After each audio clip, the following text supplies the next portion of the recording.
Tak terasa, setahun sudah aku bekerja di Lombok. Uang hasil dariku bekerja, ku investasikan membeli sesuatu yang menghasilkan di kampung seperti tanah dan sawah. Bapak dan Kak Rahmanlah yang mengelolanya.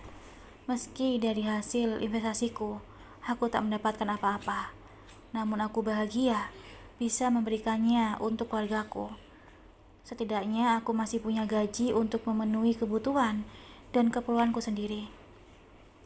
Seperti biasa, aku dan Kak Fiona selalu mengobrol di sela kebersamaan kami. Aku menceritakan kejadian yang sangat lucu pada saat awal aku bekerja di hotel. Kak Fiona sangat antusias dan tertarik mendengar ceritaku. Kak Fiona bahkan sampai pipis di celananya akibat tertawa. Padahal aku bercerita seperti biasa saja. Mungkin dikarenakan mimik wajahku yang mendukung hingga ceritaku menjadi sangat lucu. Duh, Dek, kakak sakit perut gara-gara tertawa. Beneran deh, ucap Kak Fiona memegang perutnya. Kak Fiona bilang, semenjak aku tinggal bersamanya, Kak Fiona baru merasakan tertawa lepas seperti ini, tanpa beban. Pengakuan Kak Fiona membuatku sangat bahagia, karena aku bisa menghiburnya.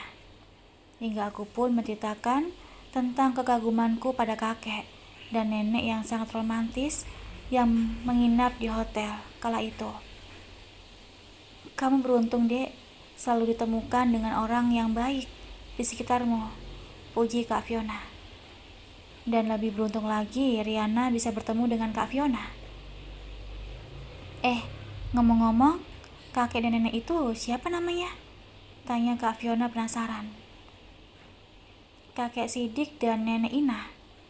Kata beliau berdua, nama Riana seperti nama anaknya. Ucapku antusias. Sesaat Kak Fiona langsung terdiam. Ekspresi wajah yang tadinya ceria, kini berubah menjadi sedih. Kak, apa ada kata Riana yang membuat kakak tersinggung atau tidak suka? Maafkan Riana, Kak. Ucapku merasa bersalah. Karena tiba-tiba saja Kak Fiona membisu. Apa kedua tamu favoritmu itu hanya datang berdua saja? Atau dengan yang lainnya? Tanya Kak Fiona kembali penasaran. Beliau hanya berdua saja, Kak. Mereka berdua adalah suami istri petualang, jelasku. Kak Fiona hanya mengut-mangut, kemudian bangkit dari duduk dan menuju kamar mandi. Saat aku melewati kamar mandi, ternyata isakan tangis Kak Fiona yang begitu memilukan. Entah kenapa, walau hanya terdengar tangisan saja, Kak Fiona bercerita. Aku bahkan bisa merasakan kesedihan yang dirasakannya. Tok tok tok. Kak Fiona, apa kakak baik-baik saja? Panggilku sambil mengetuk pintu kamar mandi. Kakak baik-baik saja, Dek, saut Kak Fiona sembari menyalakan keran air. Aku tak tahu apa yang sebenarnya terjadi dengan Kak Fiona.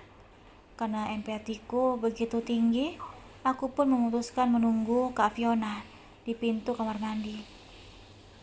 Dan benar saja, saat Kak Fiona keluar, matanya terlihat baru saja selesai menangis. Kak, cerita sama Riana. Kakak menganggap Riana adik kan? Ucapku memeluk Kak Fiona. Kakak hanya sedih saja, Dek. Kakak rindu sekali dengan Mami, ucap Kak Fiona. Sabar, Kak. Tinggal seminggu lagi kakak akan cuti dan bisa bertemu dengan Mami kakak. Ucapku mencoba menghibur Kak Fiona. Tinggal 1 hari sisa waktuku bersama Kak Fiona bersama. Aku merasa sangat sedih karena selama 10 hari aku tak bisa bertemu dengannya. Andai saja cuti kita bisa bersamaan, mungkin aku juga akan ikut ke NTT bersama Kak Fiona. Dan tanpa diduga, harapanku benar-benar terkabur. Ternyata cutiku dipercepat oleh manajerku. Kak, cuti Riana dimajukan ke tanggal 14. Namun sayang, besok kakak sudah harus pergi. ucapku pada Kak Fiona. Jangan khawatir, Dek. Kakak akan batalkan pulang besok. Kakak akan menunggumu dan kita akan pulang ke NTT bersama, ucap Kak Fiona senang. Rencana kita untuk pulang bersama pun tercapai. Aku sudah mengabarkan pada keluargaku di kampung bahwa aku tak pulang ke kampung halaman. Keluargaku pun tak keberatan, asal uang yang kukirimkan tetap stabil setiap bulannya, tak terganggu. Miris memang, andai aku mati pun keluargaku tak akan mempedulikanku. Pikiran itu muncul karena merekalah yang memperhatikan kepedulian itu padaku. Agar cepat sampai, aku dan Kak Fiona menggunakan jalur udara. Tak mengapa bagi kami, walaupun agak mahal, kami membayar pesawat, asalkan tak memakan waktu terlalu lama dalam perjalanan.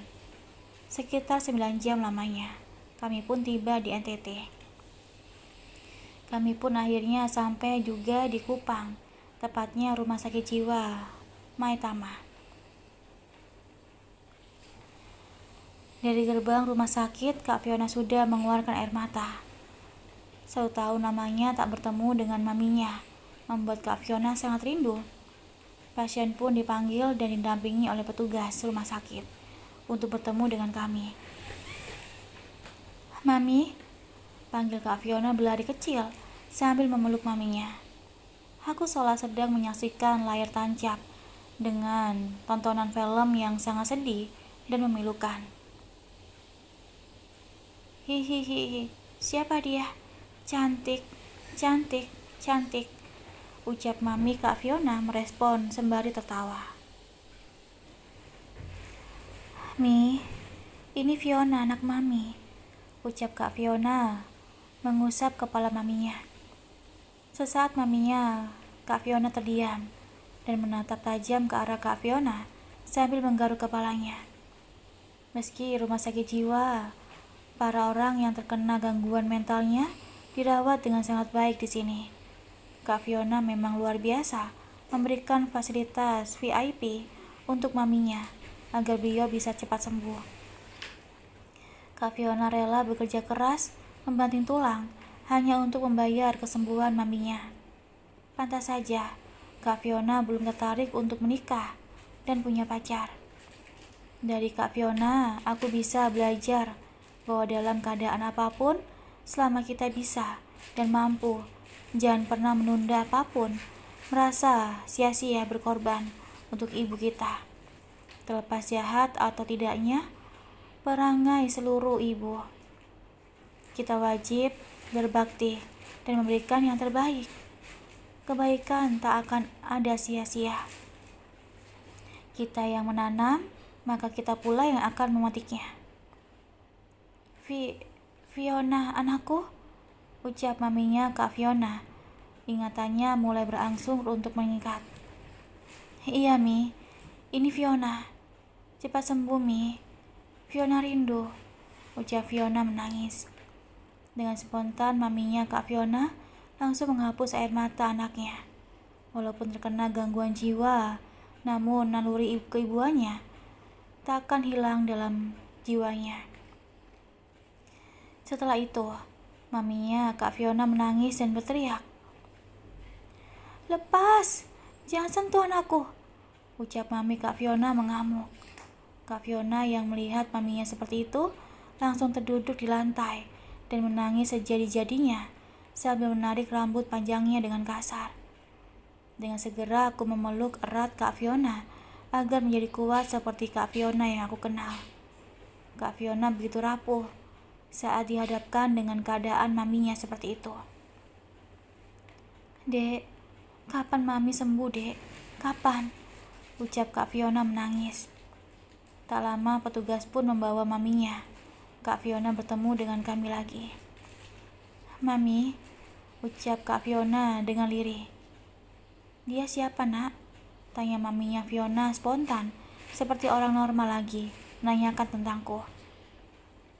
Mi, ini teman sekaligus adik Fiona, namanya Riana. Aku pun maju dengan perlahan untuk memperkenalkan diri. Pergi kamu, Riana. Kamu sudah merusak hidup kami. Pergi, pergi, teriak maminya Kak Fiona kembali kambuh. Petugas pun menyarankan jika besok saja kami datang kembali, karena kejiwaan maminya Kak Fiona belumlah stabil. Kami pun pulang dari rumah sakit dan menginap di hotel, karena di sini memang Kak Fiona tak punya siapa-siapa. Rumah tempat tinggal yang pernah ditempati Kak Fiona dulunya sudah dijual pada saat Kak Fiona memutuskan bekerja di Lombok. Rencananya, Kak Fiona akan membawa maminya untuk dirawat di rumah sakit jiwa di Lombok agar dekat dengan Kak Fiona. Setelah berkonsultasi dengan petugas rumah sakit jiwa, akhirnya mami Kak Fiona pun dibawa ke Lombok bersama dengan petugas. Sementara aku dan Kak Fiona akan mampir ke kampung halaman sebentar, yang kebetulan jalurnya satu arah. Aku ingin memberi kejutan pada keluargaku di kampung. Sesampainya di kampung, kulihat hasil panen padi menumpuk di emberan rumah. Sebenarnya aku agak malu mengajak Kak Fiona untuk masuk ke dalam rumah, karena aku tahu keadaan rumahku pasti sangat berantakan dan kotor. Mengingat adikku Tia tidak bisa beres-beres dan malas. Riana, katanya tidak pulang, sapa ibu. Sesaat ibu memandangi Kak Fiona agak lama. Mungkin beliau terpukau karena kecantikan Kak Fiona. Maaf Kak, rumah Riana berantakan. Kenalin, ini Ibu Riana, ucapku memperkenalkan Kak Fiona. Fiona tante, ucap Kak Fiona ramah. Apa? Kamu anaknya Sherly kan? Tanya ibu terkejut. Kok tante bisa tahu? Ucap Kak Fiona membenarkan. Tentu tante tahu nak, karena tante sangat mengenal ibumu dan bapakmu. Tante adalah sahabat kedua orang tuamu. Aku hanya bisa menyimak. Pantasan ibu melihat Kak Fiona dari tadi. Rupanya ibu mengenal Kak Fiona. Bagaimana kabar Farid bapakmu? Ucap ibu seolah mengetahui silsilah keluarga Kak Fiona. Padahal aku sudah lama bersama Kak Fiona, namun aku tak pernah menanyakan nama keluarga Kak Fiona. Sesaat Kak Fiona terdiam dan matanya mulai berembun.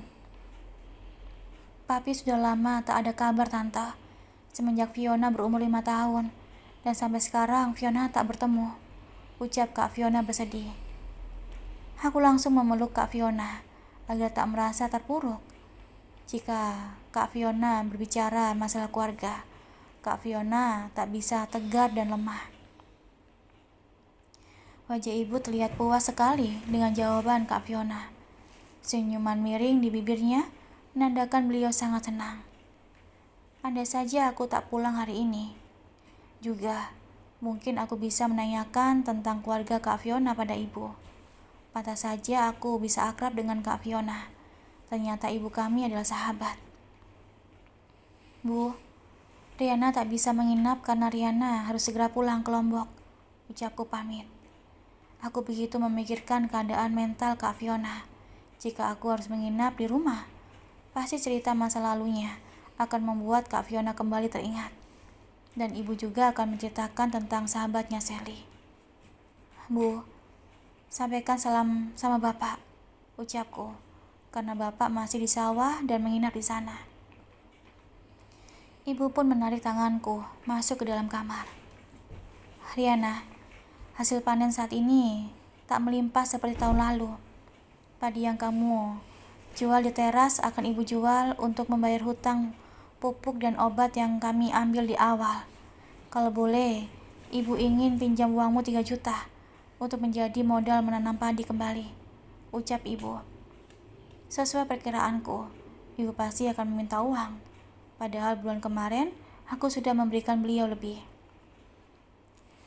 Bu, maaf, Riana belum gajian, ucapku berbohong. Ya sudah, nanti keburu maghrib, ucap ibu seolah mengusirku secara halus. Jangankan merasa rindu atau menghalangiku untuk pergi. Malahan ibu cepat-cepatnya menyuruhku pergi seolah ibu kurang menyukai kepulanganku. Aku dan Kak Fiona pun pamit dan menaiki bus jalur pelabuhan ke Lombok. Kami terpaksa menggunakan jalur darat karena di sore hari tak ada penerbangan ke provinsi. Tetap tenang, Dek. Maaf, kakak tadi tak sengaja mendengar Tante Erni meminta uang lagi, ucap Kak Fiona. Kakak lihat sendiri kan, gimana sikap ibu? Curhatku. Kakak mengerti, ucap Kak Fiona mengangguk pelan dan paham. Betapa beratnya ujian seorang anak yang ingin berbakti. Selalu saja ada tantangan untuk meruntuhkan niat baik kita sebagai anak. Namun kembali lagi, setiap kebaikan pasti akan ada ujian di dalamnya untuk menentukan kualitas pribadi kita seperti apa sebenarnya. Sisa waktu libur yang tinggal 3 hari lagi, kami bergunakan untuk mengunjungi maminya Kak Fiona di rumah sakit jiwa setiap paginya. Maminya Kak Fiona kondisinya masih tetap sama seperti semula, kadang sadar dan kadang kumat juga. Untuk menghilangkan lelahnya, pikiran dan mental, Kak Fiona mengajakku jalan-jalan ke pantai di sore hari. Kami pun memesan pilcing, makanan khas orang Lombok yang bahannya berupa kangkung dan kecambah dicampuri sambal yang diulek menggunakan cobek. Makanan ini adalah makanan favoritku. Walau rasanya pedas, namun selalu bikin nagih dan menantang di indera pengecapku. Kakak beneran gak kuat, Dek, ucap Kak Fiona menyerah. Wajahnya memerah dan sampai mengeluarkan air mata karena kepedasan. Minum dulu, Kak, ucapku memberikan jus jeruk pada Kak Fiona. Sementara aku terlihat biasa saja, karena aku sudah terbiasa sedari kecil mengkonsumsi makanan pedas. 7 biji cabai rawit tak kerasa di lidahku. Kak Fiona pun mengganti makanannya dengan makanan lain yang cocok di lidahnya. Sambil menikmati makanan sambilan kami mengobrol. Hai cewek cantik, boleh gabung? Goda 2 pria yang cukup keren dan tampang. Ekspresi wajah Kak Fiona mulai cemberut dan bersikap cuek, sementara aku tetap santai dan nikmati makanan yang masih tersisa di piringku. Karena tak ada yang menghiraukan, kedua pria itu pergi begitu saja. Ketika kami hendak pulang, aku bertemu lagi dengan bapak-bapak yang tangannya memakai tangan palsu waktu itu. Aku mencoba memutar memori kepalaku untuk mengingat nama beliau. Rupanya pekerjaan beliau menjadi pedagang asongan dan berkeliling menjajakan jualannya di sekitar pantai ini. Nak, kita ketemu lagi, ucap beliau menyapaku duluan. Pak Fikri ya? Tanya aku memastikan. Wah, ingatanmu luar biasa, Nak. Kamu sendirian datang ke sini? Tanya Pak Fikri. Enggak, Pak. Saya datang bersama kakak saya. Tadi ia pergi ke toilet sebentar, ucapku. Tak lama Kak Fiona pun berjalan menghampiri kami. Sekitar jarak 1 meter, Kak Fiona langsung menghentikan langkahnya. Wajah Kak Fiona begitu terkejut dan saling bersih tatap dengan Pak Fikri. Kak, sini. Kenapa bengong? Kenalin, ini Pak Fikri, bapak yang bantuin Riana pada saat Riana mabuk laut waktu itu. Waktu pulang kampung awal magang sekolah kala itu. Jelasku ceria. Fiona? Ucap Bapak Fikri dengan mata berembun. Kak Fiona langsung menarik tanganku, mengajakku berlari. Pak Fikri tetap mengejar kami, namun tenaganya kalah telak. Fiona! Fiona! Fiona! Tunggu, Nak! Teriak Pak Fikri dengan nafas yang tersengal-sengal. Kak Fiona terus saja mengajakku berlari, sampai kami masuk ke dalam taksi. Aku teringat dulunya, saat Kak Fiona bertemu dengan Kak Ayah. Seperti ini juga. Namun, posisi Kak Ayah bisa mengejar dan menarik tangan Kak Fiona. Kak, Kenapa kakak selalu menghindar dengan orang-orang yang selalu kakak kenal? Pak Fikri itu siapa, Kak? Tanya aku bingung dengan sikap Kak Fiona. Kak Fiona tetap terdiam dan tatapannya lurus ke depan tanpa menghiraukan pertanyaanku. Kami pun sampai di rumah kontrakan. Namun Kak Fiona masih saja terdiam dan tak mau menjelaskan apapun denganku. Sifatnya yang pendiam kadang sering membuatku bingung menghadapinya. Hidup Kak Fiona penuh dengan rahasia, dan ia tipe gadis yang terbilang sangat tertutup.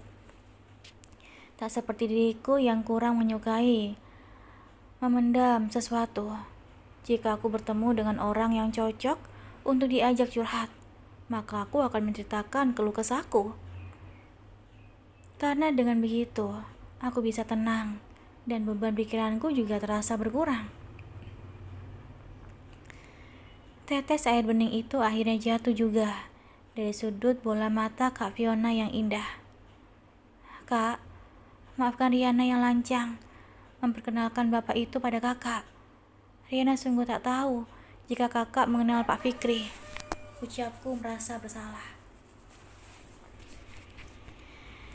Ini bukan salahmu, Dek.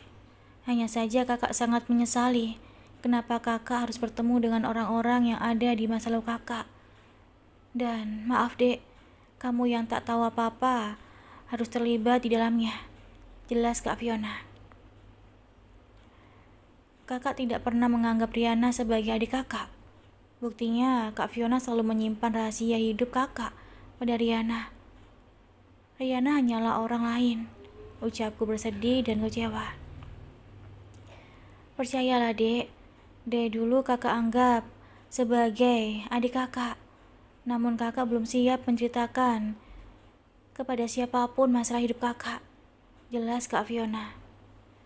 Aku sengaja meninggalkan Kak Fiona keluar dari kamar menuju teras rumah tanpa kata-kata, agar Kak Fiona mengira aku marah dan memancing Kak Fiona untuk mau bercerita. Dan rencana aku itu berhasil. Dek, masuklah. Kakak ingin bicara denganmu, ucap Kak Fiona. Kak Fiona pun menceritakan hubungannya dengan Pak Fikri. Aku begitu terkejut karena Pak Fikri adalah suami kedua Tante Sherly dan Pak Fikri adalah bapak tiri Kak Fiona. Kak Fiona tak menjelaskan secara detail mengapa Kak Fiona sampai menghindari Pak Fikri. Tak mengapa Kak Fiona tak mau menceritakannya padaku.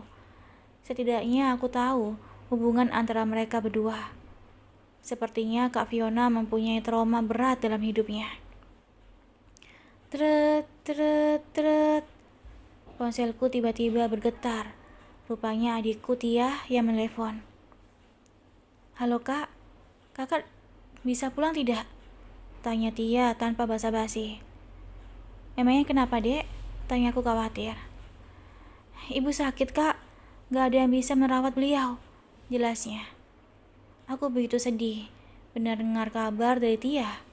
Kasihan sekali ibuku. Pulanglah, Dek. Tidak mungkin Tia meneleponmu jika ibumu tak sakit keras, ucap Kak Fiona. Kakak benar. Riana pulang, Kak, ucapku izin pada Kak Fiona. Dalam keadaan dilema, akhirnya aku pun pulang dan meminta izin pada manajer tempat kerjaku. Aku meminta agar cuti liburku diperpanjang untuk 3 hari lagi. Beruntung manajerku bisa memakluminya. Agar cepat sampai, aku pun menaiki pesawat terbang selama 35 menit dan melanjutkan menaiki bus selama 1 jam menuju kampung halaman. Benar saja, keadaan ibuku terbaring lemah di atas kasur. Aku sempat meneteskan air mata melihat keadaan ibu. Kak, kenapa ibu harus didiamkan seperti ini di rumah? Apa kakak tak pernah membawa ibu ke rumah sakit? Tanyaku pada Kak Rahman. Kakak mana ada duit, Dek, ucap Kak Rahman beralasan. Sebenarnya Tia mau membawa ibu, Kak, tapi ibu melarang Tia karena ibu takut jarum suntik, jelas Tia. Kak, bukan ibu takut jarum suntik, tapi ibu takut uangnya digunakan untuk berobat, ucap Lili berbisik di telingaku. Lagi-lagi, alasan ibu membuatku sedikit emosi. Tanpa mendengarkan keinginan ibu, aku pun membawa beliau ke rumah sakit. Meski ibu marah dan tak suka. Sampai di rumah sakit, ibu pun langsung diinfus karena beliau lemas dan kekurangan tenaga. Bagaimana? Tidak. Jangankan meminum obat, memasukkan makanan ke mulut saja ibu enggan. Selama 2 hari, ibu sakit. Hanya meminum air putih tanpa asupan makanan masuk ke perutnya. Beruntung pertahanan ibu masih kuat. Lain kali kalau ibu ngeyel tak mau makan, maka paksakan dan bujuk beliau. Menjaga orang sakit itu bukan menuruti kemauannya seperti ini. Karena nggak mau makan dan berobat, kalian turuti begitu saja. Ucapku kesal dengan Kak Rahman dan Tia. Sementara bapakku tak tahu apa-apa tentang keadaan ibu. Beliau begitu betah tinggal di ladang dan malas pulang ke rumah. Mungkin karena bapak tak tahan dengan omelan ibu yang tiada hentinya. Ibu selalu menginginkan sesuatu sesuai maunya tanpa mengerti dengan keinginan pasangannya sendiri. Rumah setiap harinya hanya diisi dengan pertengkaran. Visi dan misi dalam rumah tangga tak satu tujuan. Akhirnya tak ada ketenangan di dalamnya. Akhirnya bapak menghindar dan seolah ladang adalah tempat ternyamannya. Bu, usahakan makan ini masuk ke mulut ibu. Jika perut ibu kosong, ibu tidak bisa minum obat. Apa ibu tak mau sembuh? Bujukku sambil menyuapi bubur ke mulut ibu. Walaupun hanya 2 sendok bubur, setidaknya ada asupan makanan yang masuk ke mulut ibu. Sekitar 3 hari lamanya, ibu dirawat di rumah sakit, dan kini ibu bisa diizinkan untuk pulang. Dan selama itu, aku hanya sendiri yang menjaga ibu di rumah sakit. Sementara Kak Rahman menjaga kedua adikku Tia dan Lili di rumah. Tak ada usaha Kak Rahman sedikit pun pergi ke ladang untuk menemui bapak dan memberitahukan tentang keadaan ibu. Alasan Kak Rahman tak kuat jalan dan mendaki gunung. Andai saat ini aku memberinya upah, maka Kak Rahman pasti akan berlari sekarang juga untuk menemui bapak. Saudaraku benar-benar tak ada yang mau berkorban. Padahal mereka bertiga adalah anak kesayangan ibu. Bahkan semua biaya ibu sakit pun kutanggung sendiri. Meski ibu mempunyai uang simpanan, namun beliau enggan untuk menggunakannya. Bu, tinggal besok Riana punya waktu libur. Riana harus kembali bekerja, Bu. Ucapku izin pada ibu. Apakah pekerjaanmu itu lebih penting dari ibu? Ucap ibu kesal. Baiklah, Riana tak akan kembali bekerja dan Riana akan merawat ibu. Jangan salahkan Riana jika Riana tak bisa lagi membiayai Tia dan Lili. Ucapku terpaksa mengancam ibu. Ibu baik-baik saja. Kamu tetap bekerja. Jangan biarkan sekolah adikmu putus di tengah jalan. Ucap ibu akhirnya mengizinkanku. Sebenarnya, saat Mas Dirga menghubungiku, ia ingin sekali datang ke kampung melihat keadaan ibu. Namun aku melarangnya, karena aku tahu Mas Dirga nantinya pasti akan mengeluarkan uangnya untuk keluargaku. Aku tak mau berutang budi dengan siapapun. Apalagi Mas Dirga juga punya bapak yang harus dibiayai pengobatannya. Nak, desak Dirga untuk datang melamarmu, ucap ibu. Bu, Mas Dirga itu belum mampu. Apalagi ibu menuntutnya untuk membawa mahar sesuai keinginan ibu. Jelasku agak kesal. Wajar dong ibu memintanya. Dia bekerja. Masa kamu akan dinikahi dengan air putih saja? Ucap ibu mulai membuatku kesal. Aku tak lagi bersuara dan lebih memilih untuk diam. Jika dulunya aku sering berdebat dengan ibu, kini aku memilih bungkam 1000 bahasa. Karena hal itulah yang pantas untukku sebagai anak menghadapi ibuku yang keras kepala. Malam pun tiba. Aku menjadi teringat tentang hubungan ibu dan keluarga Kak Fiona. Dan malam itu aku mau menuju kamar ibu dan langsung menanyakan pada beliau. Wajah ibu seketika pias, seolah ada yang disembunyikan dan merasa takut saat ketahuan. Tidak usah menanyakan keluarga Fiona. Dulu ibu memang bersahabat, tapi sekarang ibu adalah musuh ibunya, temanmu itu. Ucap ibu tak suka. Kok ibu bisa? Sahabatan? Berarti ibu dulunya tinggal di kota. Ucapku semakin penasaran. Aku masih teringat dengan cerita Kak Fiona, jika keluarganya berasal dari ibu kota. Pokoknya gak usah nanyain keluarganya Fiona, ucap ibu tegas. Aku semakin penasaran dengan alasan ibu untuk tak lagi menanyakan perihal keluarga Kak Fiona. Bu, Tante Sally itu terkena gangguan jiwa. Apakah ibu tak mau melihat keadaan sahabat ibu dulunya? Ucapku membuka hati ibu. Mampus, rasain. Begitulah kalau hidupnya dulu terlalu sombong. Kenapa tidak mati saja sekalian dengan Farid bapakmu? Ucap ibu. Aku terperangah dengan ucapan ibu yang begitu tega dan sangat puas dengan apa yang dialami oleh ibu Kak Fiona. Entah mengapa, ibu begitu membenci Tante Sally. Tega sekali, ibu mendoakan bapak seperti itu. Jangan karena bapak jarang pulang, lantas ibu sampai mendoakan bapak yang tidak-tidak. Dan Farid itu papinya Kak Fiona.